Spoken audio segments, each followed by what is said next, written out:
Si tu gères ton argent sans connaître certains chiffres précis, alors tu prends des décisions financières au hasard. Tu peux travailler plus, tu peux gagner plus, tu peux investir. Sans ces 7 chiffres, tu ne contrôles absolument rien. Le problème, ce n'est pas que les gens manquent d'argent. Le problème, c'est qu'ils ne raisonnent pas en chiffres. Ils pensent en émotion, ils pensent en espoir ou ils pensent encore en ça va passer. Je vais te donner 7 chiffres que toute personne sérieuse avec son argent devrait connaître absolument par cœur. Pas des chiffres pour faire joli, pas des chiffres non plus pour impressionner, mais des chiffres qui changent. Comment tu dépenses, combien tu dois sécuriser, pourquoi tu stagnes et pourquoi certains avancent alors que d'autres tournent en rond. Si tu restes au bout de cette vidéo, tu ne verras plus ton argent de la même façon. On commence tout de suite avec le premier chiffre. On va commencer par le chiffre le plus simple et pourtant l'un des plus puissants. Pour bien le comprendre, on va arrêter de raisonner comme tout le monde. 33 € par jour. Pourquoi ce chiffre? Parce que 33 € par jour, ça fait 1000 € par mois. 66 € par jour, ça fait donc 2000 € par mois. Et du coup, 100 € par jour, ça fait 3000 € par mois. Dit comme ça paraît évident. Et pourtant, presque personne ne raisonne comme ça. La plupart des gens raisonnent en salaire, en fin de mois, en montant global. Mais l'argent, ce n'est pas un stock, c'est un flux quotidien. Et tant que tu ne penses pas l'argent à l'échelle d'une journée, tes objectifs restent flous. Et quand un objectif est flou, tu ne sais jamais si tu avances ou tu recules. 33 € par jour, ce n'est pas un chiffre motivant, mais c'est un repère de décision. Quand tu fais une dépense, tu peux te poser une question simple. Combien de jours de revenus va me coûter cet achat? Est-ce que cet objet vaut 2 jours de ma vie, 3 jours, 5 jours? Mais avec ce chiffre, tu peux également raisonner à l'envers. Si tu veux 2000 € par mois, tu sais donc qu'il te faut 66 € par jour. Et donc, chaque jour qui passe sans générer ce flux t'éloigne de ton objectif. Comme ça, tu sais exactement où tu en es. Ce chiffre te permet de découper n'importe quel objectif en quelque chose de simple et compréhensible, de mesurable, de quotidien. Et tout ce qui est quotidien devient pilotable. Maintenant, on vient de faire un truc important. On a arrêté de penser l'argent comme un montant mensuel. On l'a ramené à quelque chose de quotidien. Mais il y a un piège. Penser uniquement en flux, ça te permet de survivre, de te fixer des objectifs de revenus, mais pas forcément de construire. Parce que même si tu maîtrises ton quotidien, ça ne te dit pas encore comment ton argent peut grossir. Et c'est là que la majorité des gens se trompent complètement de combat. Ils cherchent des rendements spectaculaires, alors que le vrai levier est beaucoup plus simple. Ce qui est important, ce n'est pas la performance, mais la répétition. Et pour comprendre ça, tu dois absolument avoir un chiffre en tête. On passe maintenant au deuxième chiffre. Et celui-là va vraiment te faire réfléchir. 1% par jour. 1%, ça ne fait rêver personne. C'est petit, c'est presque invisible, et pourtant, 1% par jour sur une année complète, c'est environ 37 fois plus. Ça devient un levier important si tu veux grandir ou faire grandir quelque chose. Cependant, je précise quelque chose d'important. C'est théorique. Ce n'est pas un rendement financier, c'est une logique cumulative. Tu dois le prendre comme un mindset quotidien. Et pour bien le comprendre, prenons des exemples simples. Si tu lis 3 pages par jour, sur un an, ça te fait plus de 1000 pages. Et tout ça sans forcer et sans faire de gros efforts. De la même façon, si tu fais 10 pompes tous les jours, sur un an, ça te fait plus de 3600 pompes. Et là encore, rien de spectaculaire au quotidien. Mais ça te donne un vrai résultat physique sur la durée. Maintenant, ramenons ça à l'argent. 1% par jour, ce n'est pas gagner plus, mais c'est améliorer légèrement tes décisions du quotidien, comme mieux gérer une dépense, mettre un peu plus de côté, réduire une erreur récurrente, structurer un automatisme. Tout ça, pris individuellement, ça ne change pas ta vie, mais cumulé sur un an, ça change complètement ta trajectoire. La majorité des gens surestiment ce qu'ils peuvent faire en un mois et sous-estiment complètement ce qu'ils peuvent construire en un an. Parce que le problème, ce n'est jamais l'effort ponctuel, c'est la régularité. 1% par jour, ce n'est pas spectaculaire, mais c'est exigeant. Exigeant parce que tu dois être présent même quand tu n'en as pas envie, et c'est exactement pour ça que ça fonctionne. Pas parce que c'est intense, mais parce que c'est répétable et structuré. Et dans l'argent comme ailleurs, la structure bat toujours la motivation à court terme. Jusqu'ici, on a parlé de flux et de régularité, mais il y a un moment où la question légitime se pose. Même en étant discipliné, même en progressant un peu chaque jour, comment on change vraiment d'échelle? Comment on passe de petit montant à quelque chose qui commence vraiment à compter. Et c'est exactement là que la majorité des gens font la même erreur. Ils pensent qu'il faut un coup de chance ou un rendement exceptionnel. Mais en réalité, il existe une logique beaucoup plus simple. Et on le voit avec le troisième chiffre. Et le troisième chiffre, c'est celui-ci, 10 doubles. Ça peut paraître abstrait comme ça, alors on va le rendre très concret. Si tu as 1000 euros et que tu le doubles une fois, tu arrives à 2000 euros. Tu doubles une deuxième fois, ça te fait 4000 euros. Puis tu le redoubles, 8000, puis 16 000, 32 000, 64 000, 128 000, 256 000, 512 000, et au 10e double, tu dépasses le million. Ce qui est important à comprendre ici, ce n'est pas la performance, ce n'est pas non plus la vitesse, c'est juste la logique. Beaucoup de gens restent bloqués sur ce premier double. Passer de 1000 à 2000 euros. Ça paraît lent, pas sexy, peu impressionnant, mais sans ce premier double, il n'y aura jamais le deuxième. Les grands montants ne viennent jamais d'un coup. Ils viennent d'une suite de paliers et c'est exactement là que beaucoup de gens abandonnent. Ils veulent le résultat final sans accepter les étapes intermédiaires. Ces 10 doubles ne parlent pas d'investissement, mais ils parlent de patience, de progression et surtout d'ordre de grandeur. Les 10 doubles te montrent quelque chose d'essentiel. Les grands montants ne se construisent jamais d'un coup. Ils se construisent par étapes et quand un chiffre devient trop grand, ton cerveau cesse de le comprendre parce qu'on ne peut pas comprendre de gros montants. Pour le cerveau, c'est abstrait et ça ne veut rien dire.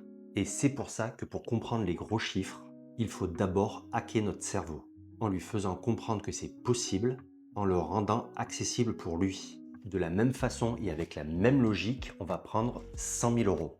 Effectivement, 100 000 euros pour beaucoup, ça impressionne. Ça paraît loin, ça paraît abstrait. Et dès qu'un chiffre devient abstrait, tu arrêtes de le piloter. Et c'est pour ça que le quatrième chiffre que l'on va aborder est fondamental. Il ne parle pas de croissance, mais il parle de clarté. Découper 100 000 euros. Alors maintenant, voyons ce chiffre numéro 4. On va prendre ce chiffre qui impressionne beaucoup de gens, 100 000 euros. Dit comme ça paraît énorme. Mais le problème, ce n'est pas le montant, c'est la manière dont on le regarde.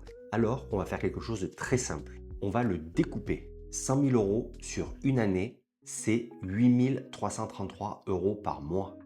274 euros par jour, environ 11,40 € de l'heure et environ 20 centimes par minute. Dit comme ça, pour notre cerveau, ce n'est plus magique, ce n'est pas non plus facile, mais ce n'est plus irréaliste. Et ce principe ne vaut pas que pour 100 000 euros, il vaut pour n'importe quel objectif chiffré. Si tu veux faire 10 000 euros comme objectif, ce n'est pas 10 000 euros que tu dois avoir en tête, mais par exemple 10 produits à 1000 euros, ou 100 produits à 100 euros, ou encore 1000 produits à 10 euros, ou bien un mix de cela. Comme on a vu, ton cerveau ne sait pas exécuter un gros chiffre abstrait, mais il sait visualiser et exécuter des unités simples. Tant que ton objectif reste un bloc global, tu ne sauras pas quoi faire demain. Mais au moment où tu le découpes, ton cerveau le comprend. Et quand il comprend, il peut agir. Ce que ce découpage te montre, c'est que l'argent n'est pas un miracle, mais c'est toujours une addition de temps et de structure. Et le vrai sujet, ce n'est pas de savoir si c'est possible, mais c'est de savoir si tu es capable de produire de la valeur de façon stable. Découper un objectif, ça te permet de le comprendre, mais comprendre un objectif ne suffit pas à te sécuriser. Parce qu'avant de chercher à faire grossir ton argent, il y a une étape que presque tout le monde néglige, la stabilité. Tant que tu n'as pas de marge, le moindre imprévu te fait reculer de plusieurs mois. Et c'est pour ça que le cinquième chiffre est fondamental. Ce n'est pas un chiffre de richesse, mais c'est un chiffre de sécurité. C'est le premier vrai seuil à atteindre. Et ce seuil, c'est le matelas qui t'empêche de retomber. Alors maintenant, passons au chiffre numéro 5. Et on va parler d'un chiffre que beaucoup de gens ont du mal à comprendre. Si on a parlé de 10 000 euros, ce n'est pas pour rien. Pour beaucoup, avoir 10 000 euros, c'est un objectif de richesse. En réalité, ce n'est pas de la richesse, c'est de la sécurité. Les premiers 10 000 euros n'est pas là pour investir, il n'est pas là non plus pour performer, il est là pour servir de fondation.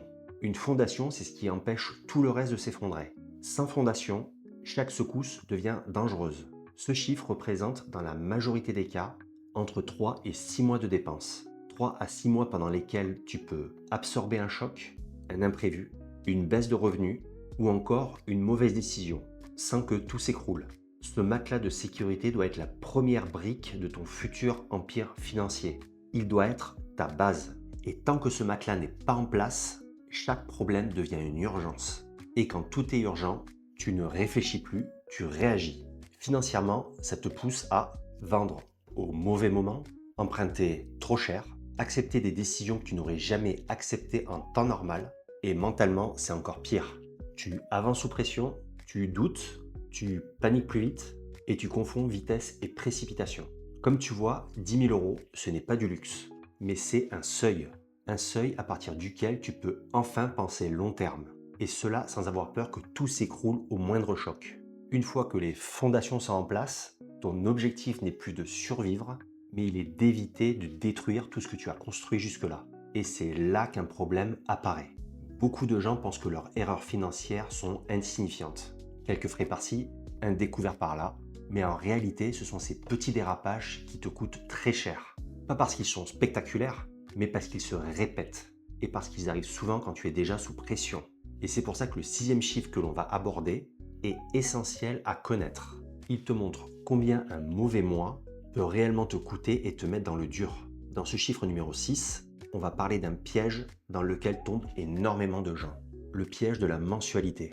Quand on te parle d'un crédit, on te parle toujours d'un coût mensuel de ce que ça te coûte par mois.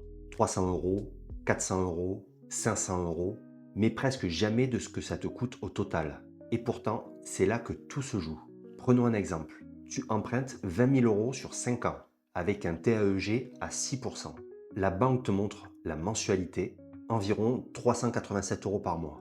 Et toi, tu te dis, ok, c'est gérable. Maintenant, on analyse ce que comprend le TAEG qui veut dire taux annuel effectif global en plus des intérêts. Frais de dossier, souvent pour cette somme empruntée, 300 euros. Assurance, disons 0,30% par an. Puis les différents frais annexes obligatoires et éventuellement les pénalités. Sur 20 000 euros, ça fait environ 5 euros par mois. Donc ta mensualité réelle passe à 392 euros. Dit comme ça, tu ne vois pas encore la douille parce que tu le passes en mensuel. Mais si tu regardes le coût total, sur 5 ans, ce n'est pas 20 000 euros que tu rembourses environ entre 3 500 et 3 800 de plus, soit entre 15 et 20% de plus que la somme empruntée.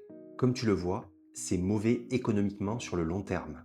Et ça, tu ne le sens pas tous les mois, car la mensualité te cache le vrai prix, parce que c'est dilué, mais économiquement, tu le payes. Le problème, ce n'est pas le crédit en soi, c'est de raisonner uniquement en mensualité. Et cette logique se retrouve partout, comme par exemple sur les abonnements, 29,99 de téléphone, 34,99 de box, 12,99 d'abonnement streaming. Dit comme ça, tu ne vois rien. Mais sur un an, ça fait environ 936 euros. Et sur 3 ans, tu es environ à 2800 euros. La fragilité a toujours un prix. Et ce prix, il est souvent invisible. Il est sournois. Tant que tu regardes un morceau, au lieu de regarder la vue d'ensemble, quand tu additionnes tout ça, tu te rends compte d'une chose. L'argent disparaît quand il n'est pas dirigé. Les frais, les abonnements, les mensualités prennent de la place quand il n'y a rien en face. Et c'est exactement là qu'on touche un vrai problème. Beaucoup de gens ne perdent pas d'argent, ils n'ont juste aucun objectif précis. Quand un objectif est flou, chaque dépense devient acceptable. Chaque mensualité devient anodine. Et c'est pour ça que le 7e chiffre est essentiel à comprendre. Parce qu'un objectif flou donne exactement 0 chance de l'atteindre. Maintenant, passons au dernier chiffre de notre série, le chiffre numéro 7. On va parler d'une erreur extrêmement simple, mais aussi très coûteuse. Avoir un objectif flou. Beaucoup de gens disent « je veux gagner plus, je veux être à l'aise, je veux investir ». Le problème, ce n'est pas l'intention. Le problème, c'est qu'il n'y a aucun chiffre. Et sans chiffre, tu ne sais pas si tu avances, tu ne sais pas non plus si tu recules, et tu ne sais même pas si tu es au bon endroit. Par exemple, si tu dis « je veux gagner plus d'argent », sérieusement et sans mentir, tu fais quoi demain? Rien de précis. Maintenant, si je te dis « je veux générer 3 000 euros par mois dans 12 mois », là, tout change. Tu peux le découper comme on a vu jusque-là, par mois, par jour, par action. Autre exemple, dire « je veux investir », ça ne veut rien dire. Investir dans quoi? Combien? À partir de quand? Avec quel niveau de risque? Tant que ces réponses n'existent pas, tu repousses, tu hésites et tu ne fais rien. Avoir un objectif flou, ce n'est pas un objectif, c'est une intention. Et une intention n'a jamais produit de résultat. Un objectif financier, c'est toujours un chiffre dans un délai précis. Et tant que ce n'est pas chiffré, tu pilotes à l'aveugle. Et piloter à l'aveugle avec de l'argent, ça finit rarement bien. Ces 7 chiffres, pris séparément, ils peuvent paraître simples. Mais ensemble, ils racontent une seule chose. La majorité des problèmes d'argent ne viennent pas le plus souvent d'un manque de revenus, ils viennent d'un manque de structure, quand il n'y a pas de repères clairs, pas de découpage, pas non plus de seuil de sécurité et pas d'objectif chiffré. Et tant que ces bases ne sont pas en place, chaque décision financière est fragile. Maintenant, la vraie question n'est plus est-ce que tu comprends ces chiffres, mais plutôt est-ce que tu vas t'en servir. Si tu veux reprendre le contrôle de ton argent, ça ne passe pas par des astuces, ça passe par un cadre. Ces 7 chiffres sont là pour te donner un repère. Ils ne sont pas là pour impressionner, mais ils sont là pour avoir la bonne vision pour décider. Si tu as regardé cette vidéo jusqu'ici, ce n'est pas pour rien. Ce n'est pas juste pour connaître des chiffres, mais parce que tu sens qu'il te manque un cadre. Si ton objectif, c'est juste consommer du contenu, il ne se passera rien. Mais si tu veux structurer ton argent, arrêter d'improviser et reprendre le contrôle sur les prochains mois, alors abonne-toi pour ne pas rater les prochaines vidéos, car la suite est construite pour ça. À très vite, ciao.